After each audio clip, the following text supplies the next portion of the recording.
Kumusta sa inyong lahat? Dito naman tayo sa vlog natin ngayong gabi sa Batang Quiapo. Huwag mag-alala, unang-una sa lahat ito ay teaser video lamang para ma-update sa Batang Quiapo. Huwag kalimutan follow at subscribe ang channel. Salamat po. Ito Tondogang ay may balak naman mang hold up. Dito ay si Bubbles ay nakasuot ng damit pang trabaho. Ito dito nagustuhan agad ito Boss B.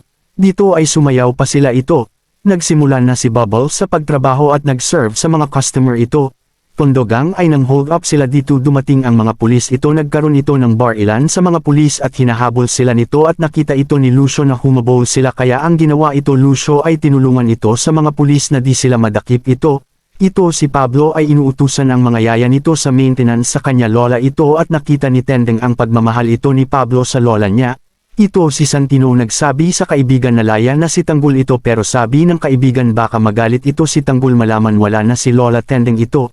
Si Regger ay nakaupo at dumating si Mando, kaya nag-inuman sila at nagkwentuhan ito tungkol sa paglaya ni Tanggol. Dumating si Chairman at sabi ni Regger na bakit nilaglag siya ito, pero sabi ni Chairman na ano ang sabihin ng mga tao.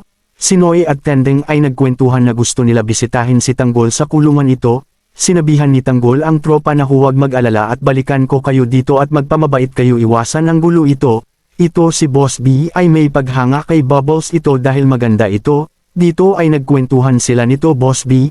Samantala ay sinabihan si Bubbles ng kaibigan na sakyan mo lang si Boss B dahil may gusto sa'yo Bubbles. Ito si Paing at Tendeng ay naglinas sa kalat ito. Gumawa talaga ng paraan si David na makuha nag-number ni Catherine ito. Dito ay hinahanap si Pablo ng Airbus at si Tendeng ang pinagbintangan ito, galit si Pablo nito. Dito ay binili no Tanggol si Inting na siya na bahala sa tropa nito pag nakalaya na ito. Abangan bukas sa Fake Batang Quiapo. Huwag kalimutan follow at subscribe ang channel. Salamat po.